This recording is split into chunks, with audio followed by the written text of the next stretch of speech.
Tout a commencé la veille du 5 janvier 2022 et où on a fait circuler un message qui interdit aux réfugiés burundais d'aller au marché. Les marchés qui se trouvent dans le camp de réfugiés de Nyarugusu. Et la même personne qui a fait circuler le message a aussi signalé aux réfugiés burundais à Nyarugusu que les quartiers vont être détruits. Depuis le matin du 5 janvier 2022, on a alors commencé à couper les bananeries des réfugiés burundais seulement en épargnant ces deux réfugiés congolais.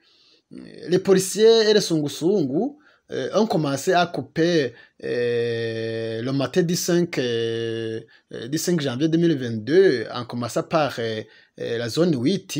Ils ont aussi détruit tout ce qui se trouve dans ces petits marchés aux côtés des réfugiés burundais.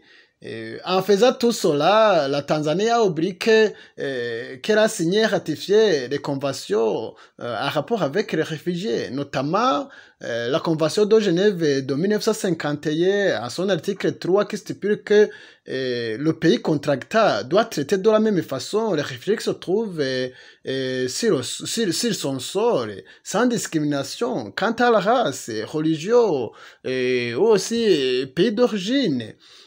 Si on analyse bien, la Tanzanie viole plusieurs articles des conventions qu'elle a elle-même signées et ratifiées. Par exemple, les articles 17, 18 et 19 de la Convention de Genève qui parlent sur la profession salariée, non salariée et aussi libérale.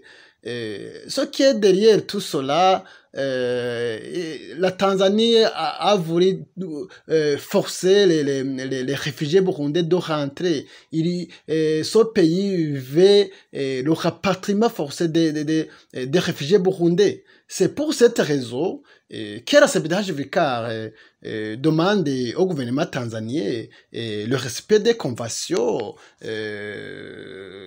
qu'elle a elle-même signées et ratifiées en rapport avec les réfugiés. Elle demande au HCR de sortir du silence pour dénoncer ces actes ignobles faits par le gouvernement tanzanien dans la boutique de forcer les réfugiés burundais de rentrer.